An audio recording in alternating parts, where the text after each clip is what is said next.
Hello everyone, I'm Pavni and welcome back to my channel GenZ Kidsology, where I talk anything and everything about children. So few days ago on my social media handles, I had put up a poll asking that if you have any questions around child nutrition, then you can just send it over to me. Many of you have sent your queries to me. Thank you for that. And I have noted down all of questions in my mobile phone over here. And these questions I'll be asking to the expert. I have Kirti Yadav. Kirti Yadav is a certified nutritionist, and her journey with nutrition and her journey with healthy eating started few years ago. So when she was pregnant, she had gained lots of weight, and after her delivery she wanted to lose that weight, but she wanted to do that in a very healthy manner, in a very healthy lifestyle way, in a very healthy way. So what she did is that she followed a healthy eating pattern wherein she was consuming only whole plant-based food, and then gradually over the time she lost 25 kgs of weight. Yes, you heard that right, she lost 25 kgs of weight. She got really encouraged by that, she got really motivated by that, and then she thought that why don't I spread this joy with others, why don't I spread this information to others as well. And that's when she started a Facebook group by the name Cook Clean. I would leave the link to the Facebook group in the description box below, and I would highly encourage you all to join that group as well.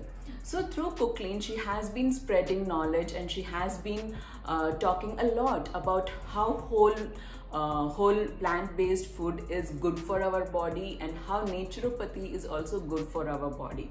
And also she doesn't just talk like that, you know. She herself is a very ardent follower of nature cure. She has done various courses on naturopathy, and currently she's a certified holistic nutritionist from AFPA. So you know that all the information that is coming on the group and all the information that is coming in today's episode is from a certified person. Yes, in my mobile phone here, I'll be reading it out one by one, and then Kirti will be answering it for us. And also, just for your ease, what I'll be doing is I'll be leaving the timestamps for each question in the description box below, so that if you want to check out any specific question, then you can just go and refer to it in our description box. So that was quite a lot of introduction. So let's get started right away. Alright, so the first question here is, does soaked almond really help with brain development? Soaking is a process which brings back the prana of any nut, seed and grain. So it also helps in the process of digestion. That's why it is always recommended to soak any nut, seed and grains. Now when it comes to almond, in fact all nuts like walnuts, almonds and other seeds, they are good for the brain function because of the nutrient which they contain. So yes, please give it to your kids after soaking all these nuts every single day. The next question which we have is, which oil is best to use for cooking children's food items? Natural oil is the best oil which you can use for cooking any kind of food, be it children or the adults. Now how do you get this natural oil? Instead of groundnut oil, if we can put groundnuts in our vegetables and curries which we make, that is better. However, if we want to put oil while making parathas or while making sabzi and dal, the best way to use is cold pressed oil. Otherwise, which should have a high smoking point like sesame oil or mustard oil, especially for Indian cooking. So, according to the dish, you take oil, but always in moderation. Deep frying is just not recommended while it is kid or the adult. Next question is, what is a balanced diet for a 3-year-old child who doesn't eat curd? Let's first understand why do we need curd. Because it's a probiotic food and it's fermented because of the good bacteria that it contains. Now if the child is not able to eat curd, that means he or she might be lactose intolerant. So get it checked. And there are many other food which can be given which are fermented food. The simplest one is ragi kanji or rice kanji. Cook it and let it ferment overnight, and the kanji is ready. So give that as a fermented food. The other foods which can be given in place of these probiotic food are prebiotic food. Basically, the food which are very rich in fiber are called as prebiotic food. If we give this kind of food, then also the gut bacteria would thrive. So make your choice. Instead of just giving the dairy curd, you can give these type of foods. The next question is, what to do for dehydration during winter? My kids refuse to drink lots of water. I'm sure that this is one question which we as parents have many a times, and I'm sure that this is going to be really helpful. Let's hear to Kirti. Dehydration during winters. The reason is because we don't feel like drinking water. It's plain, simple, cold water, and that's the reason we don't like drinking it during winters. The best way to fight this is to have lots of soup made from green leafy vegetables. Have lots of juices. Again, if the kid is not able to drink, just put little warm water or lukewarm water. So this way you are making sure that you are keeping yourself hydrated. The next question, please share a weekly food plan which fulfills all the necessary requirements for our child's body. The weekly plan for growing children. Well, you have to include every macronutrient, that is your carb, protein and fats, and micronutrient, that is your vitamin and mineral. You cannot increase one and decrease one.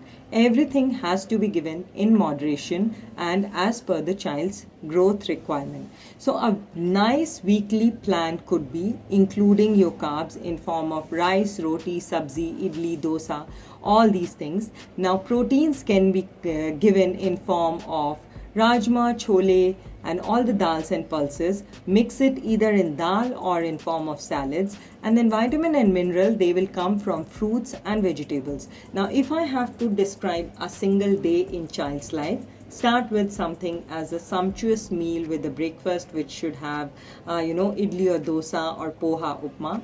Then a proper meal of lunch which should have dal, chawal and sabzi or sabzi roti, however you eat. A small amount of salad. Let them get a habit of eating some salad every single day, and then followed by few dry fruits which would help them to get that extra protein and get that extra nutrient. Followed by evening a good simple meal of khichdi, porridge or dal chawal or sabzi roti again. So if we are balancing out, every time try to give them fresh food, every time try to include variety and not just stick to one kind of vegetable or food. The rule is simple: eat local, eat seasonal. So whatever is present seasonally, switch to that and stick to that. The next question is, what to do if a child has less appetite or has reduced food intake over the past few weeks? If the child is refusing to eat food for a very long time, the first thing is try to find out the root cause of it. Maybe the child is feeling indigested, he is not able to digest the food. Get it checked and rule out all the issues. If the child is a fussy eater and doesn't like to chew food, then you can start trying with giving things which are liquid like soups, juices, smoothies or porridge, because sometimes kids are always in hurry, they want to play around and they don't want to sit and eat food. So first step is to rule out the cause why the child is not eating and why the appetite is lost. And second, if you know that the child is fussy eater, try to make food interesting, number one. And if they don't feel like chewing, yes, the other option is mix everything together, give it in form of a smoothie or a soup or a juice. The next question is, what is the best thing to have in the morning on an empty stomach? Personally, I too have this question, so I'm really curious to know that what Kirti has to say on this. What is the best thing to start your day, especially empty stomach? Well, after the process of elimination, the best thing to start your day is to start with an alkaline juice, and that applies to even the kids. Can we give them something like cucumber juice, ashgord juice, or a banana stem juice? It really helps the body to maintain its pH and remove the toxins which are present in the body. The simplest one is the cucumber juice. Just churn your cucumber, add little bit of extra water, and let them drink without putting any salt, sugar, or any kind of herbs and spices. Let them just simply embrace a simple drink which has lots of benefits. And this applies to even adults. If we start living a simple sattvic life, we will see a lot of changes because all the toxins are removed. It's a kind of simple detox which we can do every single day, and we don't have to go for a detox cleansing, specially cleansing detox diet. So this is the simplest thing which you can do. The next question is, now I'm sure that this question has come up many a times thanks to the corona situation that is going on right now. So the question is, what are some good immunity boosting foods for children easily found in Indian kitchens? Last whole year we were behind immunity boosters, increasing the immunity, and even now we are considering about that. And I think the kadha was one thing which was being drunk by most of the people across India. So the best immunity booster is again this kadha. The simplest way to make is boil water, add in all the herbs like tulsi, mulethi, ginger, cardamom, pepper, and add it, boil it. And if you want to add little bit taste to it, just add little bit of jaggery and consume it when it is lukewarm. This is a real immunity booster which you can give every single day to yourself as well as to the kids. The next question is, what food should children have during exam time for stress relief? Any tips for handling exam time stress, please? So this is a very apt question for the situation that we are in. Let's hear to what Kirti has to say. Stress during exams. I just love answering this question. First of all, why there is a stress? Are we as a parent giving stress to the kids, or is the school giving that stress that you have to get marks? Honestly, there is no food which will, release the stress instantly. The stress builds because there's a lot of pressure, lot of expectations from everybody around the kid.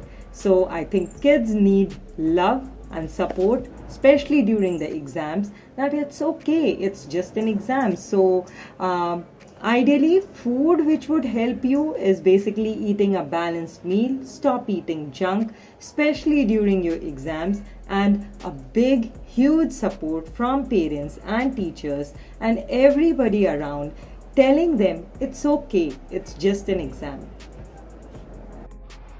And the last question is, please share healthy drinks for summers which act as body coolants.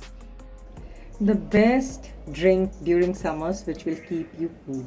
Nature has provided all the things according to season. We just have to look around. So the first thing is melons. Now these melons like watermelon, muskmelon, honeydew, all these melons would really help you to cool down during summers. Either make juices or just have them as fruit.